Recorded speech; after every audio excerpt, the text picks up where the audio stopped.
can't get off my dick. This little bitch is fed. Put in work like Von did for the wick. Got niggas blammed up. Told Smirk I'm pulling up with my stick. I'm in the lamb truck. I'll put this bitch or whoever. Keep your hands up. What the fuck you niggas stand for? It's like 20. Yo, back at it again, week 9 for you.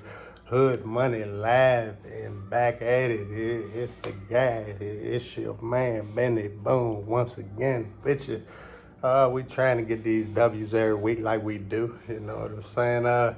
Week 8, you know what I'm saying, was interesting. A couple of teams on top kept winning. Couple of teams was on top, you know, fell off a little bit. We had a couple of shot at multiple W's last week. We had one early, knocked down. The second one was a late one. Went down to Monday night, couldn't quite get it.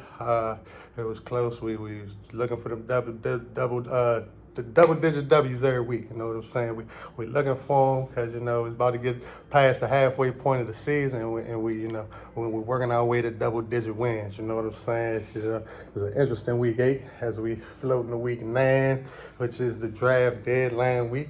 Wasn't nothing too much out there going on for right now. As you can see from the recap, boy, we came close. These two teams right here, the Bears and the Niners. The Bears and the Niners would have came through. We'd have really, in that Monday night game would have came through, we'd have unlocked this board like we try to do every week. We'd have had something everywhere, but you see, it was close. Niners killed one, Bears killed one. You know, you could throw those out right there. You know what I'm saying? 2 out of 4 on one of the anytime touchdown props. This prop was over pretty early. Just needed Jonathan Taylor in the late window to get one, and he got 3. He leads the league with 14 of those things, so that guy's been pretty solid for us all year. And on the other side, you see, my man from the streets, he was 2 out of 4. I was 3 out of 4, which gives us 2 and 3, not that far behind. Need to get some more W's on that side though. Gotta pick that up, gotta unlock that board full potential, which is why we got all those parlays in the first place. You know, we come close, but you know, like I say, close almost ain't good enough. You know what I'm saying? Almost ain't good enough out there. So we get into week 9, we looking to get back at it. You know what I'm saying? Colts still number 1 in the AFC right now. Packers still number 1 in the NFC via that tie they had earlier in the year. There's a lot of teams chasing. Kansas City got back in the playoff picture with that W on Monday night, looking to keep climbing. The Eagles got a big win in the Vengeance game. They lost on prime time earlier. It was interesting. It was the week. You know what I'm saying? Not too many people move, not too many big names move. A couple of teams got some defensive help. A couple of teams got a receiver or 2. Here's the big board for the week. You know what I'm saying? There it is. Let's get it in there. There you go. Take your time. Your time to learn it right. There you go. All right. And we got big news this week.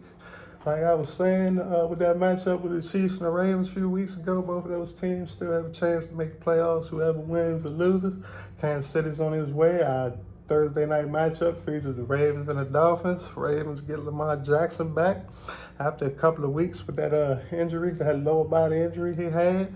Dolphins got a big win last week. Big win in the upset. Get them their second win of the year. They're still in the basement of the AFC East. The Ravens in the basement of the AFC North, which is why the spread doesn't seem to make sense.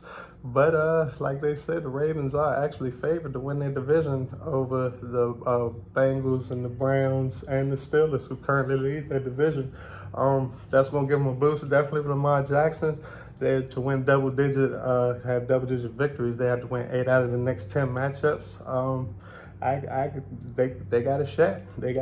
You know what I'm saying, with the coaching and the players. If the defense would just come together a little better, I'd say they do have a shot. Tonight they definitely have a shot going to Miami. I think that good weather will do them some good there, and they'll be able to get this win. I would take them on the money line. Jackson just got back. but they could win by double digits because everybody could be super motivated on his return, depending on how the game starts out. I'm going to take the Ravens to win this Thursday night matchup. And we're going to get into the Sunday night matchups. I looked for the favorites this week. Looks like a week for the favorites. Except for this matchup, the Bears and the Bengals, I did not take, but I would take the Bengals. Both of these teams are coming off of losses, and but the Bengals seem to have a little more chemistry going there with Joe Flacco giving them another week in that offensive system. The Bears just can't seem to get it together, even though they're 4-3. Don't really look like a contender at this point. They have some pretty decent weapons, but they just can't seem to string W's together. And they'll be on the road, and their road record is not that impressive this year. So I will take the Bengals to get this one on the road on the money line, or at home on the money line. All right, our next matchup is the Panthers-Packers. Packers went on to get that W last week in a big way. The Panthers fell without Bryce Young, and has snapped that winning streak for them, and back to their losing ways. They are at 500. Could go either way right now. The bookie sees them going down in flames. And so do I. I mean, the Packers, Love has been pretty decent. He's not one of the top tier quarterbacks, but then again, he hasn't had several offensive weapons, but he did get Watson back last week to go with Dubes and Wicks. The Panthers out there still have that good running game that they have. They got Andy Dalton out there in Ferris as well as they thought he would. We'll probably get Young back next week. Before this week, I see the Packers winning. This was a game that I also didn't take simply because the spread was too large. I would take the Packers, but I still, if I had to bet it, I'd bet the Packers at home, Lambeau Field. All right, our next matchup will be the Chargers versus the Titans. Chargers picked up a W last week. Titans trying to get it together, you know what I'm saying? Titans doing a lot out there in the interview room, not enough on the field, you know what I'm saying? But do like the personality of their new quarterback, like how he's playing. Like I said, they just every week just don't have enough weapons. Didn't really trade for anything during the deadline, nothing that's going to really change that. I see the Chargers getting this win. The Chargers are an interesting team. They played a lot of early slotted games, and they don't usually cover the spread. Actually took a loss in one of those games, which is why I would take the Titans at home. Titans still working out some things, but they haven't rolled over yet this year, so I would take the Titans to cover that spread. All right, our next matchup features the Falcons and the Patriots. Patriots won big last week. Falcons lost big last week, and what was an upset against the Dolphins. Kirk Cousins sighting last week. Penix wasn't able to go. He will be able to go in this one. Penix had an extensive injury history in college when he played, and that hopefully when that transition to the pros, which is probably why he went as low as he did, but still has the talent, still has the skill, still have those players. Falcons' road record once again isn't that great. Patriots have been rolling right along, beating people by double digits now. Drake May has looked really good in year 2, and I see them to keep that rolling. Ramondre Stevenson and Booty and the rest of those young guys, they're putting something together special in New England, trying to bring them back into the championship talks after the departure of Tom Brady. I see them getting it done both on the money line and with the spread. All right, next matchup would be the Niners versus the Giants. Niners absorbed the loss last week. Giants absorbed the loss last week. Giants hurt a little more as the running back that got in there with 5 touchdown prop, Scatterboo, promising young running back, had 7 touchdowns on the year already. Him and Jackson Dart were both rookies looking to make a name for themselves in New York. He got injured catching a pass last week, dislocated ankle. will be gone for the year. That's going to be a big blow for them because now they have both Neighbors and Scatterboo injured, and now they'll be going with Tyrone Tracy again. And, Wandale Robinson and the rest of those guys are still going to be catching passes. Jackson Dart is still out there. He will be giving it his all. It looks impressive in his first rookie season, even though the Giants don't necessarily have the wins. The Niners lost last week. I'm going to be looking to bounce back this week. Once again, it'll be one of those West Coast teams going into playing an early slot, which is usually favors the East Coast team, at least for the first half, which I do see happening. But I do see the Niners getting it together by halftime and putting out this W to stay in that tie atop the NFC West. And our next matchup is a crucial matchup, or at least to get back to first in the West, should I say. But the next matchup is one of those big matchups of the week. It is the Colts going on the road to play the Steelers. Most of the games this week feature teams that are good versus teams that are not good, which is why the spread is like that. This is one of the games where there's two pretty decent teams. The only thing is you can't trust either one of these teams to go far in the playoffs. Since this is the regular season, let's take a shot at it. And we're going with the hot team there, the Colts. Jonathan Taylor's in the MVP discussion. Daniel Jones is, but not as close as Jonathan Taylor. Aaron Rodgers been pretty decent. It's been an opposite season for the Steelers. Both teams have winning records. People thought that Aaron Rodgers would be the problem. Turns out it's the Steelers' defense, which doesn't make much sense. The Colts, they look good in this spot. The Colts look good to go on the road and win. They haven't lost since losing to the Rams. And they've been a pretty decent team all year with Pittman, Tyler Warren that looks good at the tight end position. Steelers have to improve that D for them to even be a contender, for them to even have a 500 record. They're not even favored in their division, and they've been on top of the division for the past several weeks. So we'll see. We'll see what's going to happen there. I would take the Colts both with the points and on the spread. As you just take the hot team. You just take the hot team right now. Since they winning and since it's the regular season, and we're gonna worry about the playoffs when we get there. You know what I'm saying? All right, our next matchup will be the Broncos and the Texans. Broncos with a big win last week. The Texans with a big win at home last week, taking care of the Niners as underdogs. As favorites, small favorites. This week, once again, they're small favorites. Last week, I took the underdog. And this week, I'll be doing the same thing. The Broncos look good. They actually have most of their weapons offensively and defensively looking good, except for Patrick Surtain, who will be out for several weeks.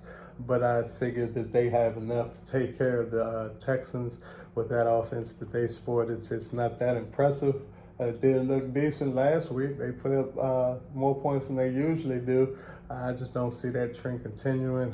Bo Nix has looked good in his second year. Probably most likely avoiding this slump because he's played more college football than anybody else. Him and Penix both have played the most out of those rookies. But yeah, I like the Broncos to go on the road and keep the Chargers and the Chiefs nervous in that West. I like for them to get that W and that extremely tight AFC West. All right, our next matchup would be the Jaguars and the Raiders. Coming off the bye, the Jaguars are going to go at it, and hopefully they're going to have some good results. They started off the season hot and have continued to lose every decline this last couple weeks. The Raiders just can't get it together, battling just so much injuries and personnel and play calling, and this just hasn't looked good this year. The quarterback that left Seattle. Seattle was an average team last year. The quarterback that replaced him is now has him as one of the better teams, and it's just not where. I mean, he's a steady quarterback, but he needs steady weapons around him to do that. I see the Jaguars going on the road, even though their road record isn't that great, and taking care of business to stay in that second place in the South. I don't think they would catch the Colts once they play the Colts. That should most likely knock them out of contention. But for right now, they are in contention, and I'm going to be taking them with the points, and you can take them on the money line. Our next matchup is the Rams and the Saints. Rams and Saints is an interesting matchup. Rams, one of the better teams, has that first place in the NFC West with Seattle and the Rams. And Saints are trading quarterbacks. Like I had previously said, Rattler is one of the worst quarterbacks I've seen. Apparently, they're tired of seeing him, so they have switched to Tyler Slow, who I don't believe is an improvement. Actually got beat out by Rattler in the preseason. So here we go. That's why this is the largest spread of the week. Rams, they got should have Nakua back with Adams and Stafford and Kyron Williams and them ready to go. I don't see them having a problem at home. I see them winning this game by a lot. I see this Saints not scoring that many points at all with that quarterback change. And yeah, this is one of those large spreads that I definitely take. I might would tease the points down a half a point, and that's what I would advise you to do with this, just in case they win by 14, but they should win by 20 or more. All right, our next matchup leads us to the biggest matchup of the week, the one matchup where both teams are good this week, and that is the Chiefs and going to play the Bills. Chiefs playing the Bills in the regular season has not been a good deal for Patrick Mahomes. Josh Allen is his regular season nemesis, consistently beating him in the regular season. And the complete opposite happens in the playoffs. Can't get a win against Patrick Mahomes in the playoffs at all. Hoping to change that trend this year as both of these teams, I believe, will make the playoffs unless something seriously goes wrong during the season, some serious injuries. I believe both of these guys will be in the playoffs and most likely will meet in the playoffs, and either one could win a championship. I'm looking at the Chiefs getting their offensive weapons back. Mahomes looks like the number one quarterback that he is, with all of his weapons back at his disposal. Now that Rashee Rice and Worthy and Hollywood Brown are out there, running backs are not doing as good as expected. Mahomes actually is second on the team in rushing. Pacheco's been battling injuries, but Kareem Hunt has been a bright spot. Kelsey has had less double teams, so he's looked like the Kelsey of old. I look for the Chiefs to go on the road, and I look for Mahomes to get this win. As I was telling you a few weeks back, the Chiefs are good to win 8 or 9 straight games, and I believe that they're in that run right now. And so until I see them lose, that's what I'm going to believe. So I'm going to take them with the points in that game right there. Next game would be, well, the line changed in this game. This is a 1 o'clock game, so let's get to that before we get to the Sunday night game. And it would be the Vikings going on the road to play the Lions. The Vikings quarterback situation has changed again as they're going back with JJ McCarthy. Wentz has been hurt. Wentz has been playing through injury the last few weeks. Lions have been rolling. Lions have been winning. Golf has looked good. Jahmyr Gibbs has looked great. Amon Ross St. Brown leads all receivers and touchdown grabs. Looks good. Looks good for the Lions. This would have been a big game a year ago, but the Lions switched out their quarterback and the Lions switched out their coordinators, and so it's still a big game. It's still a divisional game, but I would say the Lions take care of business at home, get that double-digit win, and the Vikings got to figure it out at their quarterback spot. All right, so let's go back to the Sunday night game, which will be the Commanders and the Seahawks. Seahawks going on the road, 1 or 2 undefeated teams on the road this year, and they'll be playing the hapless Commanders, who can't seem to get it together. Their receivers can never seem to play. When the receivers do play, the quarterback's gone. Then the quarterback gets there, the receivers are gone. The running game just it never added up this year, even though they have a top 5 running offense. I don't know how. It's probably mostly Daniels with the mix of those 3rd and 4th string running backs they got back there. they definitely could probably get Brees Hall. I think if they got Brees Hall at the draft, at the deadline, that would be a shot in the arm. Anything short of a big trade, Commanders are going down in flames this year, playing the Seahawks, who look decent. Have a quarterback they got from the Vikings. He's been doing very well, and he's been leading them to W's, more W's than when Geno Smith was there. And Seahawks look like they can be contenders with the Niners and the Rams. It's going to be tight in the NFC West, but I look for the Seahawks to cover this spread. They're definitely going on the road and taking care of business. McLaurin's hurt again. Noah Brown never plays. Debo's going to get doubled. It's not going to look good for those guys. All right, to Seahawks on the spread. I would take Monday night action is the Cowboys Cardinals. Looks like Jacoby Brissett is done for right now. As Kyler Murray will be back to play this game. Still have a few injuries on that side, on the offensive side of the ball, and pretty average defense. Cardinals is just one of those franchises that are, they're going nowhere fast unless they, probably some front office stuff. They need to, several things they need to get together before they contend in that tough NFC West. The Cowboys are trying to pick off the Eagles and keep them from being consecutive NFC East champions in about 20 years, and they might could do it.